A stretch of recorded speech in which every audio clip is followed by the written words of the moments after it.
Next നമുക്ക് പഠിക്കാനുള്ളത് Boolean functions എന്താണെന്നാണ്. ബൂളിയൻ ഫങ്ഷൻ്റെ എങ്ങനെയാണ് ഡിഫൈൻ ചെയ്തിരിക്കുന്നത് നോക്കാം. A set of Boolean variable is taken as independent variables. നമുക്കറിയാം ബൂളിയൻ വാരിയബിൾസ് ഏതൊക്കെ നമ്മൾ എങ്ങനെയാണ് അത് എ ബി സി എന്ന് പറയുന്ന അതൊക്കെയാണ് ബൂളിയൻ വാരിയബിൾസ്. ഇങ്ങനെയുള്ള വാരിയബിൾസ് നമ്മൾ ഇൻഡിപെൻഡൻറ്റ് വാരിയബിൾ ആക്കിയിട്ടാണ് എടുക്കുന്നത്. Another Boolean variable is assign the role of a dependent variable. ഇപ്പം ലെഫ്റ്റ് സൈഡിലും റൈറ്റ് സൈഡിലും നമ്മൾ ബൂളിയൻ വാരിയബിൾസ് വെച്ചിട്ട് നമ്മൾ എക്സ്പ്രഷൻസ് കൊടുക്കുന്നുണ്ട്. അപ്പം ഒരു സൈഡിലുള്ള കുറച്ച് സെറ്റ് ഓഫ് ബൂളിയൻ വാരിയബിൾസ് നമ്മൾ എന്ത് ചെയ്യുന്നു, ഇൻഡിപെൻഡൻറ്റ് വാരിയബിളായിട്ടും അനദർ ബൂളിയൻ വാരിയബിളിന് നമ്മൾ എന്താ അസൈൻ ചെയ്യുന്നത്, ഡിപെൻഡൻറ്റ് വാരിയബിളായിട്ടുമാണ് അസൈൻ ചെയ്യുന്നത്.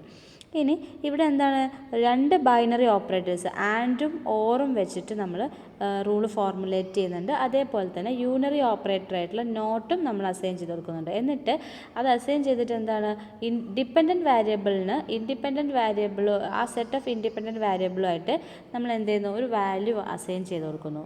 എക്സാമ്പിൾ നോക്കൂ, Z equal to A complement plus B dot C എന്ന് നമ്മൾ ഒരു ബൂളിയൻ ഫംഗ്ഷൻ നമ്മൾ പറയുന്നുണ്ട്. അത് നമ്മൾ എങ്ങനെ, ഇസഡ് ആണ് നമ്മുടെ ഡിപ്പെൻഡൻറ്റ് വാരിയബിൾ എന്ന് പറയുന്നത്.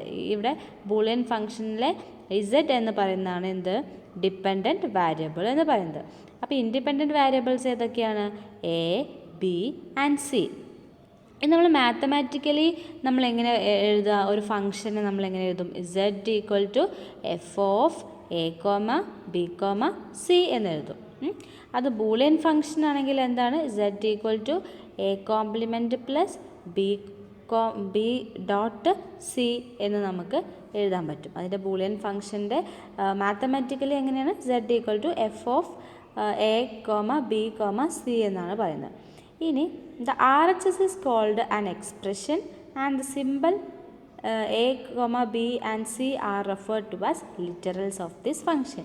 ഇവിടെ ആർ എച്ച് എസ് സൈഡിലുള്ളത്, ആർ എച്ച് എസ് സൈഡ് ഏതാണ്, ഈ വാരിയബിൾ സെറ്റ് ഓഫ് വാരിയബിൾസ്, അതിനെയാണ് എക്സ്പ്രഷൻ എന്ന് പറയുന്നത്. പിന്നെ and A comma B and C അതിനെ നമ്മൾ എന്ത് പറയുന്നു, ലിറ്ററൽസ് എന്ന് പറയുന്നു. ഇത് മൊത്തത്തിൽ നമ്മൾ എക്സ്പ്രഷൻ എന്ന് പറയുന്നു. And A comma B and C are referred to as literals of this function. അപ്പോൾ ഇതാണ് ബൂളിയൻ ഫങ്ഷൻസ്.